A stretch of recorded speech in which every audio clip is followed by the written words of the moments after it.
మొదటి కేసు నాకు తెలంగాణలోనే పడింది. కూర్చోబెట్టి మీరు అందరూ కూర్చోబెట్టి ఆ రోజు ఒక్కళ్ళు ఏమయ్యారు? ఈరోజు మీరు బెదిరిస్తూ ఉన్నారు, బయటకు వస్తే దాడులు చేస్తారు. మాకు దాడులు కొత్త అనుకున్నారా? మాకు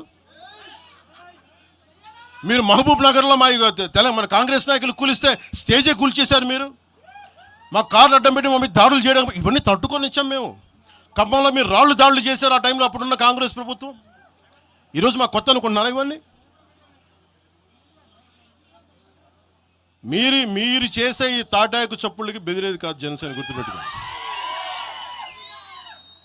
ఏదైనా మాట్లాడితే తెలంగాణ ప్రభుత్వం అధినేతలు కూడా చెప్తా ఉన్నాను, మీ ఇళ్లలోకి వచ్చి దూరిపోయి ప్రైవేట్ ఆస్తుల్లోకి వచ్చి నిజంగా ఒక తప్పు జరిగే ఉంటే, నేను ఈరోజు మళ్ళీ చెప్తున్నాను, రీఐటరేటింగ్, యు సీజ్ ద ప్రాపర్టీ.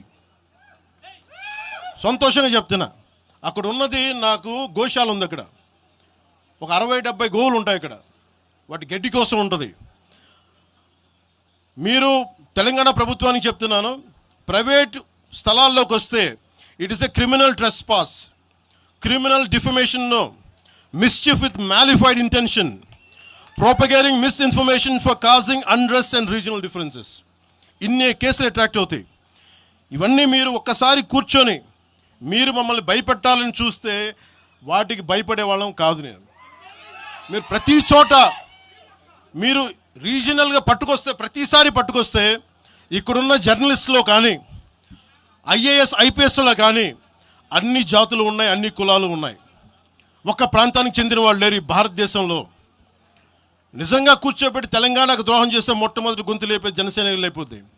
ఆ రోజు మీరు అందరూ మర్చిపోయారేమో, మేము లేపాము గొంతులు.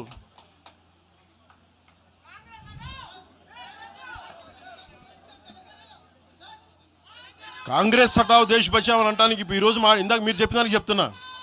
కాంగ్రెస్ నాయకులు మాట్లాడుతున్నారు కొంతమంది, అందరం చెప్పట్లా. కొంతమంది నాయకులు కూర్చొని మాట్లాడుతూ ఉన్నారు, నువ్వు ఎలా తిరుగుతావు, రోడ్ల మీద చూస్తాం, నాలుకలు కోస్తాం, నాలుకలు చీరుస్తామంటే రండా బాబు మీకు నాలుకలు తీసి చూపిస్తాం మీకు కోసుకొని. అలాగే మీరు ఒకప్పుడు ఇలా మాట్లాడిన నాయకులందరూ రాజశేఖర రెడ్డి గారు తెలంగాణకి విభజనకి నేను వ్యతిరేకం నేను అన్న చెప్పిన వ్యక్తికి పక్కన ఉన్న కొమ్ము కాసిన వాళ్ళు వీళ్ళందరూ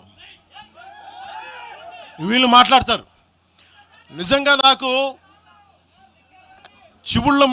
చివుళ్ళ మల్లికార్జున్ శ్రీశైలం చెంచుపెంటల నుంచి వచ్చిన, చెంచు గూడెల నుంచి వచ్చిన కుర్రాడు, 16-17 ఏళ్ళ కుర్రాడు,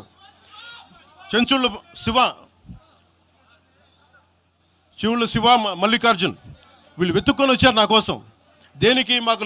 మాకు యురేనియం మైనింగ్ జరుగుతూ ఉంది అన్నా, నువ్వు వచ్చి ఏదైనా చెప్పన్నా అంటే, ఆ రోజు ఓడిపోయినాను 2019 తర్వాత 2 చోట్ల ఓడిపోయి అంటే నా మీద ఏ నమ్మకం పెట్టుకొచ్చాడు. ఎందుకు నేను తెలంగాణ యువతను నమ్ముతానంటే, వాళ్ళకున్న లోపల ఉన్న భావం ఎంత బలమైందంటే మొత్తం ప్రభుత్వానికి అదిపించింది ఒక్క కుర్రోడి భావం. దానికి నేను ప్లాట్ఫామ్ అయ్యాను అంతే. దానికి ప్లాట్ఫామే అయ్యా. వచ్చి కుర్రోడు రోడ్డు మీద కూర్చొని జనసేన ఆఫీస్ ముందు కూర్చుంటే వెళ్ళి మాట్లాడా, ఏం బాబు ఏం కావాలన్నా అంటే, నీకు కూర్చోబెట్టి అన్నా మాకు యురేనియం మైనింగ్ జరుగుతుందన్నా మా శ్రీశైలంలో చెంచుపెంటల్లో, నువ్వు మాట్లాడన్నా అంటే మొత్తం తీసుకొస్తే ఒక్క మాట మాట్లాడితే ఆ రోజున వి హనుమంతరావు గారు, ఇప్పుడు కాంగ్రెస్ నాయకులు వి హనుమంతరావు గారు, మేము కూర్చొని మాట్లాడితే అఖిలపక్షం ఆ రోజు పిలిచాం. ఏ బలం ఉందని జనసేనకి ఆ రోజున ఓట్లు వస్తాయన్నా మేము చేసింది తెలంగాణ మీద ప్రేమ, తెలంగాణ మీద ఇష్టం, తెలంగాణ మీద మమకారం.